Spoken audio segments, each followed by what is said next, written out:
IVM।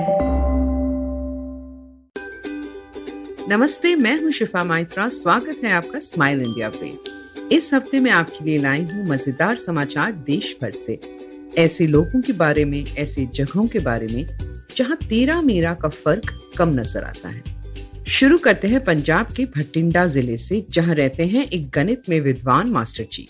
नाम है संजीव कुमार, और जहां एक टाइम पे वे रोज बच्चों को बिठाकर सिखाते थे, अब कोविड के चलते ये सब बंद हो गया। उनके कुछ स्टूडेंट्स फोन पर सलाह लेते थे, पर वो काफी नहीं था।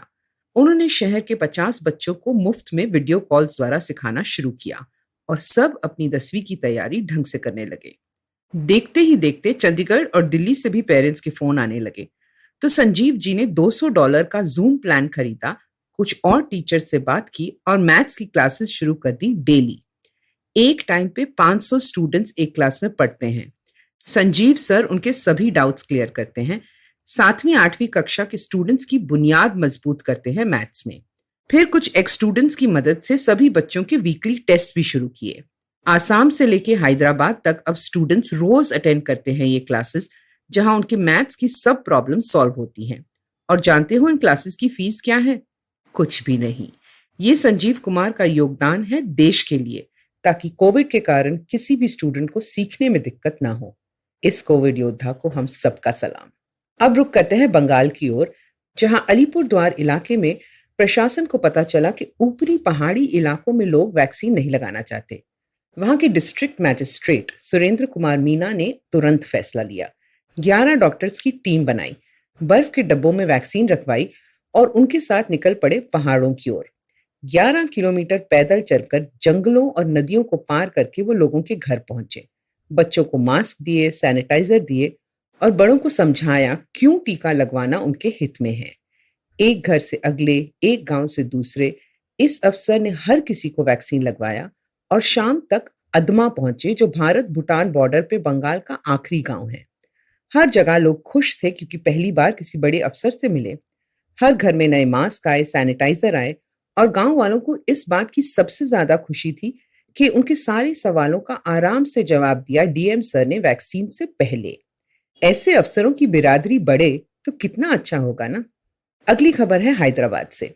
यहाँ स्वच्छ नाम का एक ऑर्गेनिक स्टोर है, जहाँ सेहत के लिए अच्छी चीजें मिलती हैं। अगर आप वहां जाएं तो आप मिलोगे शिव से और कुछ और लोगों से जिन्हें शिव की तरह ही सीखने की विकलांगता है। शिव की माँ सुपर्णा बजाज भी आसपास ही होंगी, पर दुकान ये लोग ही संभालते हैं। जब सुपर्णा को लगा कि शिव के लिए कुछ करना चाहिए, उसे कुछ सिखाना चाहिए ताकि वो आगे चल के अपना बिजनेस कर पाए। ऐसे लोग सब कुछ कर पाते हैं, पर उन्हें वक्त थोड़ा ज्यादा लगता है। तो उसने अपने बेटे के साथ साथ और भी विकलांग नौजवानों की हेल्प शुरू की। धीरे धीरे वो सीख गए सामान कैसे खरीदा जाता है, बिलिंग कैसे होती है। क्योंकि कोई जल्दी नहीं थी, ये अपने दिमाग से नए तरीके सोच पाए और इन्हें खुद काम करके आत्मनिर्भरता का एहसास हुआ। ग्राहकों के साथ बात करना, सामान पैक करना, बिल बनाना, डिलीवरी करना, सब इनकी जिम्मेदारी है।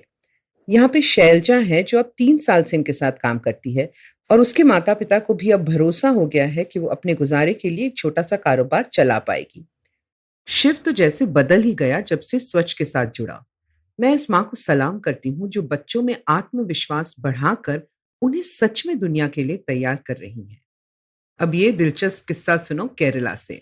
यहाँ किला मनूर जिले में रहते हैं रंजू आरएस, जिन्हें हम सब की तरह जासूसी उपन्यास पढ़ने का बहुत शौक है। शर्लॉक होम्स तो उनके फेवरेट है, और जब उनकी सारे नॉवेल्स खत्म हो गए तो खालीपन सा महसूस होने लगा। वैसे वो बस कंडक्टर हैं, तो दिन भर व्यस्त रहते हैं, और पढ़ने के शौकीन होने के कारण उन्हें लोगों में भी दिलचस्पी है। बाकी बस ड्राइवरों और कंडक्टरों को कहानियां सुनाते रहते थे। तो एक दिन किसी ने कहा, तुम खुद क्यों नहीं लिखते एक जासूसी उपन्यास? बात रंजू को भा गई, और शर्लॉक होम्स और उनके दोस्त वॉटसन के किरदार से प्रेरणा लेकर रंजू ने कहानियां लिखनी शुरू कर दी। अब जब भी वक्त मिलता वो अपनी दुनिया में खो जाते, और कुछ महीनों में 5 रहस्यमय कहानियां लिख डाली, अपनी मातृभाषा मलयालम में। पब्लिशर्स के चक्कर काटने लगे, और कंडक्टर रंजू की किताब फाइनली छप गई। बस डेपो पे सारे दोस्तों ने ली और वो हीरो बन गए। पढ़ने वालों को भी बहुत पसंद आई, अखबारों में अच्छे रिव्यूज आए, और अब पब्लिशर ने दूसरे भाग की फरमाइश की है। मजा तो तब आएगा जब किसी दिन बस में सवार कोई यात्री रंजू की किताब पढ़ रहे हो, बिना ये जाने कि जिस बंदे ने अभी अभी टिकट दिया है वो ही शख्स है जिसने ये कहानी रची है। बहुत मजा आता है। एक बार मैंने किसी को देखा किताब खरीदते हुए लखनऊ में, जिसमें मेरी कुछ कहानियां छपी थी। आज तक मुझे उस लड़की की शक्ल याद है। अब मुझे आज्ञा दीजिए। अगर आप इंडिया के बारे में और दिलचस्प बातें जानना चाहते हो तो फेसबुक पे मेरा पेज गुड न्यूज़ इंडियन ज़रूर देखें। मुझसे बात करना चाहें तो ट्विटर या इंस्टाग्राम पे शिफा माइत्रा है मेरा हैंडल। आईवीएम पे और मज़ेदार पॉडकास्ट सुनने के लिए आईवीएम का ऐप डाउनलोड करें या वेबसाइट पे जाएं, या जहां भी आप पॉडकास्ट सुनते हो आईवीएम को खोजें। आईवीएम के सोशल मीडिया हैंडल्स फॉलो करें ट्विटर और इंस्टाग्राम पे। अगली बार तक अपना और अपनों का ध्यान रखिए। अब जब आप ये पॉडकास्ट सुन चुके हो तो अगर आप इसे अंग्रेजी में सुनना चाहते हैं तो वो भी मुमकिन है। स्माइल इंडिया हिंदी और अंग्रेजी दोनों में आता है, तो अपने सर्कल में ये बात बताना ना भूलें। Hey, it's been another great week on the IVM Podcast Network. On the Edge and Sledges Cricket Podcast, in the first half, Ashwin is joined by Varun to wrap India's ODI tour of Sri Lanka. In the second half, DJ joins the party to discuss the first T20 international between India and Sri Lanka. If you'd like to hear more about this match, former Indian cricketer Sabah Karim joins Rajiv Mishra on Khel Niti and they talk some more about it. Ladies and gentlemen, we're really excited to announce a new show about crypto with Rohan Joshi. He's going to dive deep and demystify all this crypto stuff that we've been hearing about. And let me tell you a little bit more about stuff that's going on the network really quickly. Congratulations to Maru Kinayat, who celebrates 50 episodes of The Note with a discussion on health as a fundamental right. On Paisa Vaisa, Anupam talks to Harsha Chetanwala of mywealthgrow.com. Zarina Poonawalla is starting a new miniseries on emotional intelligence. Do check out the kickoff episode on the Empowering series. And Simplified talks about semiconductors. Do follow us on social media. We're IVM Podcast on Twitter, Facebook, Instagram, and LinkedIn. And remember, if you're enjoying this show, or any other show for that matter, please do tell a friend. That's really helpful for us. And finally, we would like to thank our sponsors on the network this week. They make this all possible. Thank you very much. Ciet, Cred, Global Victoria, Bank of Baroda, Intuit India, Lenovo, and CoinSwitch Kuber. We really appreciate your support. Have you ever wondered where the business world is headed? How the ways in which we create, market, and sell to consumers will evolve?